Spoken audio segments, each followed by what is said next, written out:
I bought View to the West from a police auction for $30. Okay, fine, it was the starting price and there were no other bids. It was, or better said, is an oil painting, or so I assume, and the burnished bronze frame was included with it. And I figure the price was probably worth $30 in the frame alone. The painting itself is pretty enough that I figured at the time it would make a nice little piece to hang over the couch of our apartment and add a little maturity to the look of the one bedroom my boyfriend and I share. When I brought it home, my boyfriend was furious, accusing me of wasting money again, because I knew that every penny was precious. He was unemployed and I was barely keeping us afloat with my grocery clerk job. $30 was a lot of money, especially for something he labeled as frivolity, but I never got to spend any money on myself. $30 is worth my mental health, is the general tune of what I said. He wanted to argue, but even if he wanted to break up right there and then, he'd be homeless.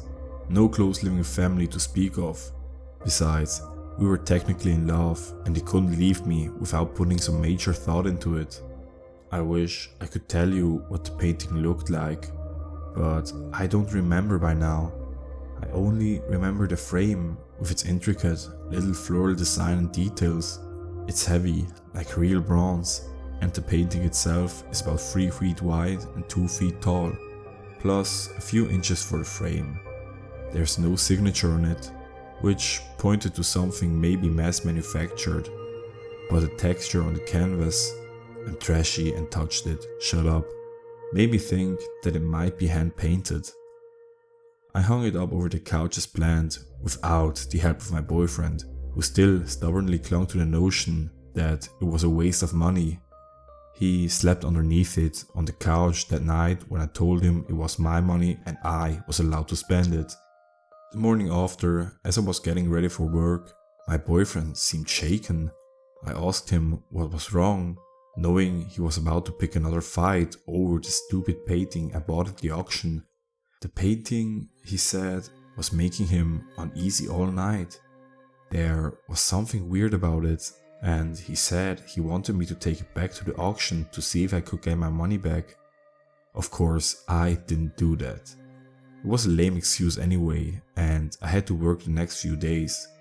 The reason he was uneasy, I told him, was probably because it was a confiscated item from a police auction and he thought it was some kind of criminal paraphernalia, which it wasn't.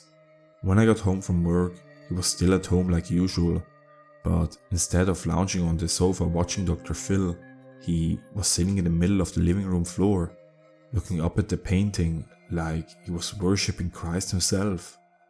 When I said his name, he didn't look up. I had to shake his shoulder to get his attention, and when he finally looked up at me, his eyes were red and dry. He managed to blink a few times and I asked him what the hell he was doing. He didn't know. He thought he had seen a little black figure cross through the painting. It must have been some kind of landscape, now that I'm writing it down. When he had to been trying to go back to sleep on the couch after I left, and after that he couldn't stop staring at it. He claimed he hadn't realized how much time had passed while he was staring at it, and I wanted to accuse him of being dramatic, but those eyes, they were hard to fake. Fine, I said. If it was bothering him that much, we could cover it up and I tried to take it back in a few days when I had time off again. He nodded, and his joints creaked when he got up to help me cover it up with a throw from our couch. How long had he been sitting there? That was the first real sign that something was wrong, but I ignored the unease that crept up from the back of my neck. He slept in bed with me that night, but when I woke up in the middle of the night for water, I was alone. I went out into the kitchen and saw my boyfriend in the living room again, wrapped now in the blanket we had put over the painting. His eyes were trained on it like it was the only thing anchoring him to this reality, and I even doubted that much. Despite the fearful feeling in my gut that something was very, very wrong with him, I approached. I even tried to put myself between him and the painting, but he stared right through me. I shook him again and he waved me off. I regret this, but I went back to back shivering instead of calling for help. I didn't know what to do. Please don't judge me for that. When I woke up to my alarm in the morning, my boyfriend was nowhere to be seen. The blanket he'd been wrapped in was in the middle of the laminate floor of the living room. The door was locked, the bathroom empty, but he'd left his keys on the kitchen counter where they always sat. And there was the painting, hung up on the wall where it always had been. I inspected it, hoping to see what my boyfriend had seen in it, trying to understand the obsession and praying it would tell me where he had gone. Fear soaked my bones. What if the painting had become too much for him to handle? What if I had awoken to a psychotic break with the painting? What if he was on the street losing his mind and I was sitting at home, fretting over what he might be doing instead of going out to search for him? And then I saw them. Two little dark figures, like the shadow of moths, fluttering across the center of the painting. I pulled myself away from it, unsure of what I saw, desperate to see it again, the proof that I wasn't seeing things too like my boyfriend had. That was about 30 minutes ago. I texted my mom to let her know that my boyfriend is missing. If you know an unemployed Jonathan in Omaha, let me know if you know where he's at. We should talk, and I'm worried about him.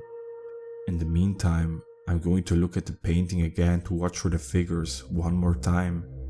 There must be something there. Hey guys, thank you for listening to today's story. If you liked the story, make sure to go check out the author and maybe leave me a like in the comment. And with nothing more to say, have a nice evening and until next time.